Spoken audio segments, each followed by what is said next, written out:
Hey guys, welcome back to VW Family Farm. Springtime in Arkansas. Look who I found. So Ben and I are out here today. We're in our old greenhouse. We used to have hydroponics, aquaponics, all that going. We had tilapia going in that tank down there. Lots of stuff going on in here. This greenhouse wound up getting kind of neglected, and we've been focusing on high tunnels. We came in and cleaned this up last year, and we are using it for sprouting seeds. You can see we've got a whole tray of seeds right here, and we're in here going to transplant today. So that's what Ben is doing, is over here getting ready for us to transplant all these little seedlings. He's got more things going on in here than just that. Let me flip you guys around. So you can see this foam board, it's floating in this water, and this water is slowly draining out of these beds and circulating through all of this PVC pipe to all of the beds in here. But you can see this floating foam board. He's got lettuce in these little plugs growing, and they're being fed through that water below. We were just discussing we're going to get some fish, probably not fish like that we're going to eat, but some fish to clean up. We've got an algae overgrowth.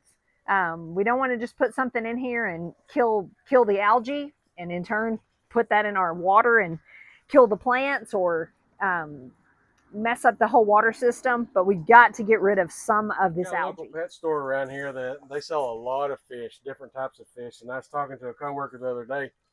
He recommended me going by there and checking on some koi.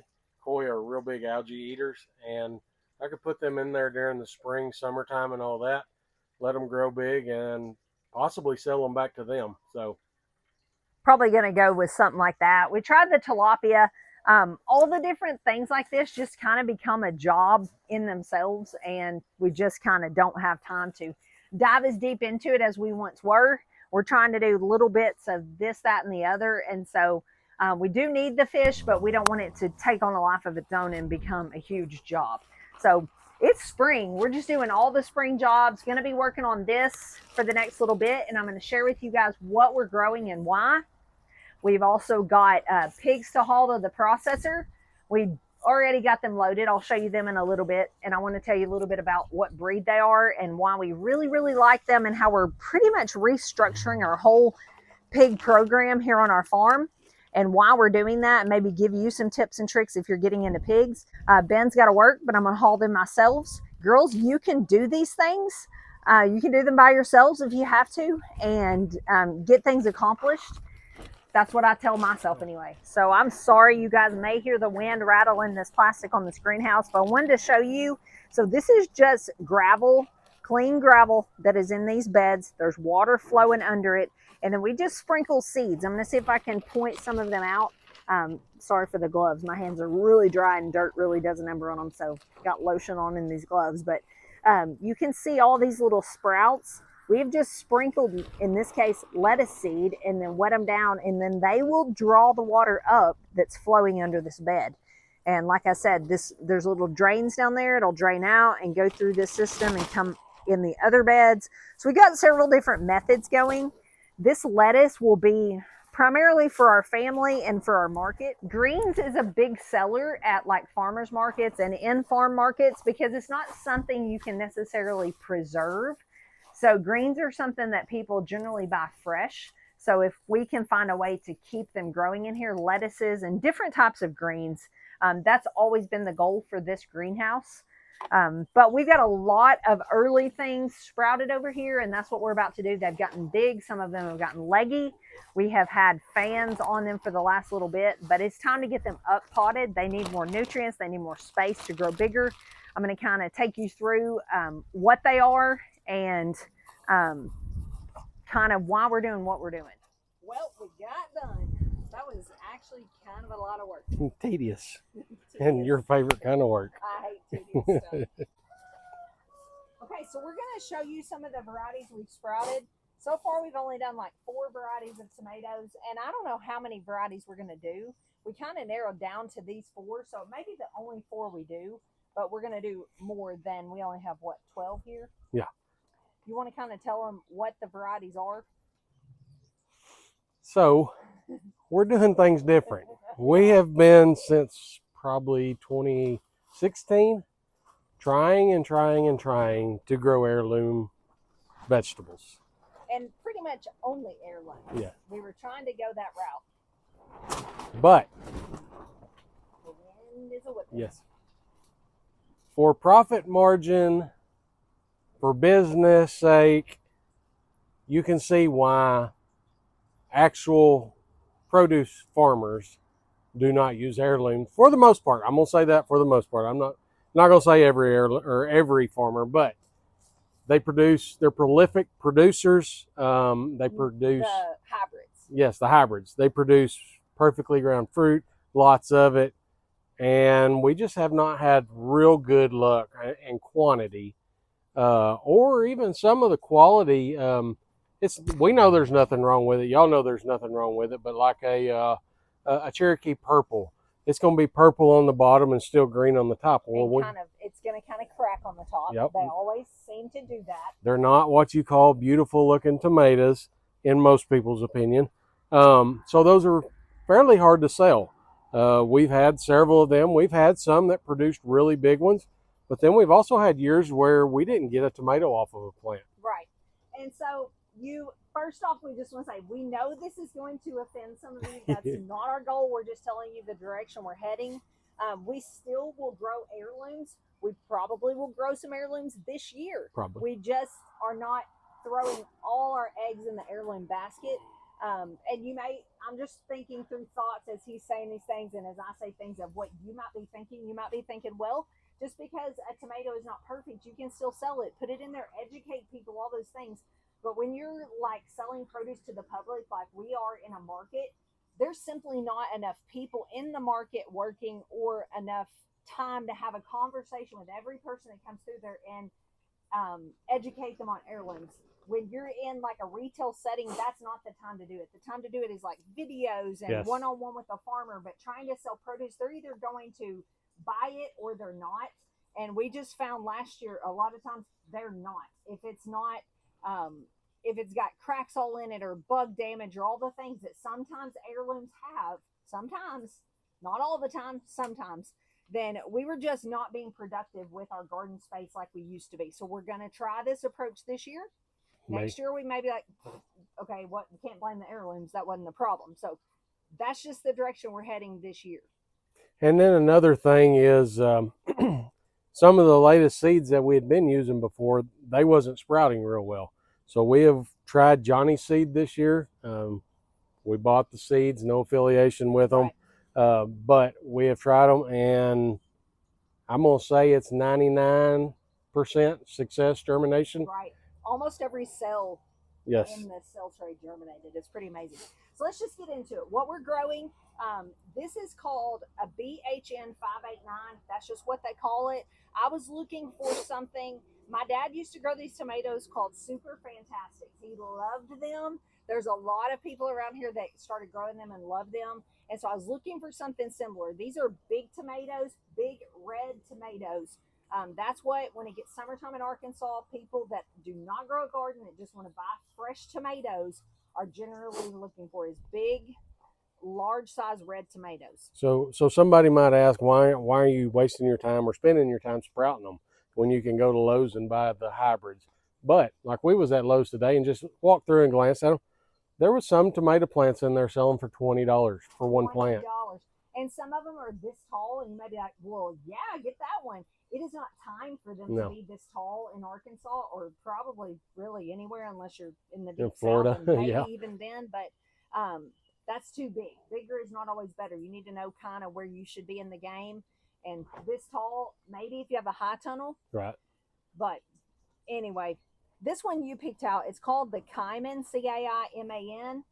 It's a greenhouse tomato, and so is this Pink ID. You picked out both of these.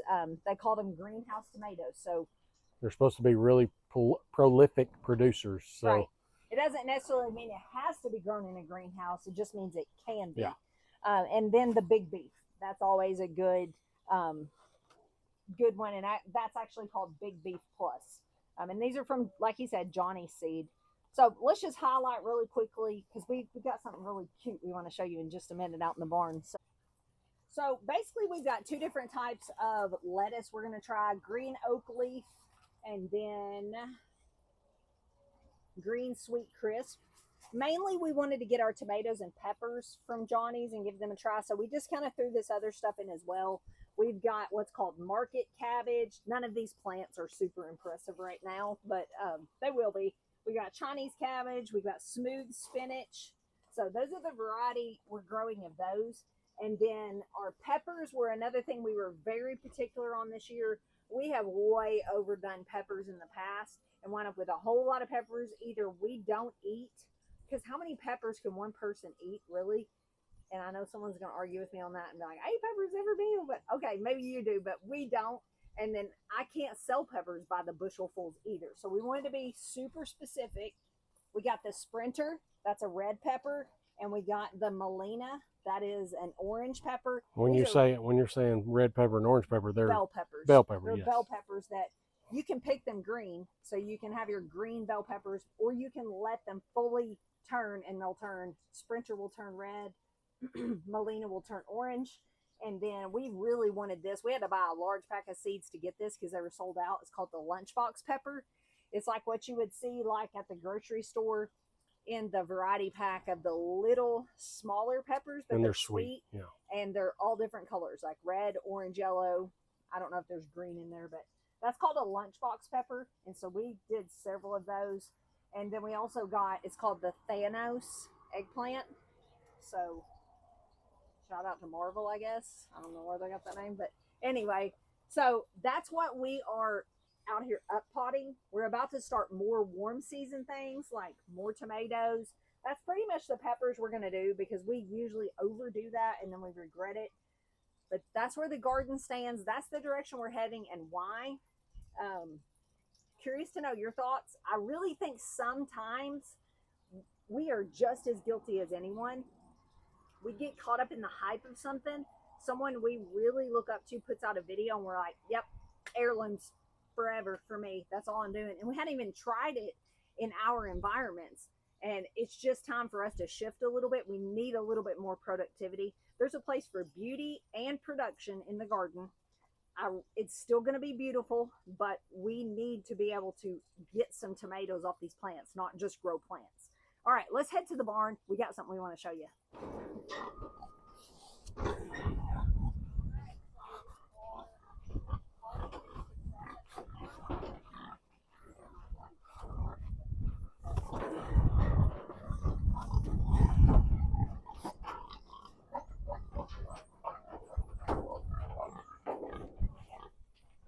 So this is the breed we've pretty much settled on. This is going to be your old spot crossed with a Berkshire. They seem to still have the body length of the old spot. They grow a lot bigger hams and shoulders because of the Berkshire in there. But then also their meat is just, oh, it's phenomenal. So something that we're pretty much settled on doing now is going to start raising these as straight crosses. Is what I'm meaning is right now we've got an old spot boar and we've got Berkshire sows, but at some point we're going to have to get rid of those because they're going to age out. And so thinking about that, we're going to keep a cross boar and then cross them. Yeah. So it'll be 50-50 on this batch and a 50-50 on the other. So they're still going to end up 50-50 old spot Berkshires, if that makes sense.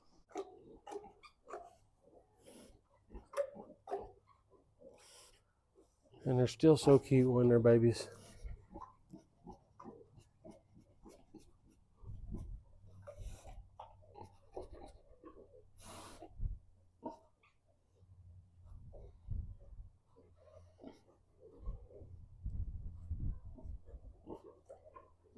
How many do you count? She's dripping milk. I've never seen a pig drip milk. So I didn't actually take you guys along to haul the pigs yesterday. it was the crack of dawn and I just didn't do it. But all went well. I did it by myself, no problems, thankfully. And then I came back out today, was gonna film the rest of this video, and filmed it, and all the clips I filmed today had no sound. So I'm gonna show you a few little clips of what I did today and some updates on some things. And I'm just gonna have to add these little clips in to tell you what it was about, because you're not gonna hear me. So the first mama that had pigs still has 13 alive, and the second mama looks like she could drop any minute, still has not had any piglets.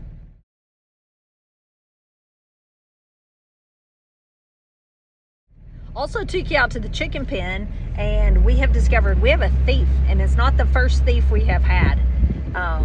We have a possum. We've had many possums. We've caught many possums. If you start going out to gather your eggs and you realize you're picking up eggs and they're hollow because they've been sucked out, you may have a possum too.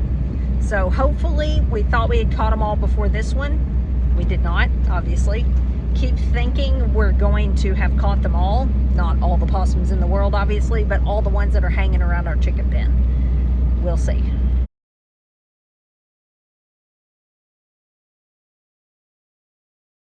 Finally, I took you back to the pig pen where we loaded out the pigs. I was just showing you our setup, because if you're getting animals this spring, you also need to be thinking about this fall, if you're going to process them or take them somewhere, how you're going to do that, how you're going to load them out. Our system's pretty stress-free. Ben built a dirt ramp, and they don't mind walking up that because it's literally ground. Now, we've tried in the past different ramps and things. They don't like anything like man-made, like wooden ramps and things like that. They don't know about it, and pigs are creatures of habits. So I would say the dirt ramp by far has been the less stressful and on humans and animals. So you don't necessarily have to have your loadout done to go ahead and get your animals, but you do need to have it on your radar, because there will come a time you're going to need a way to get them out of whatever pen you're putting them in. Anyway, we will see you guys on the next one. Keep sharing the love of Jesus and loving your neighbor. And thanks for watching our video. God bless.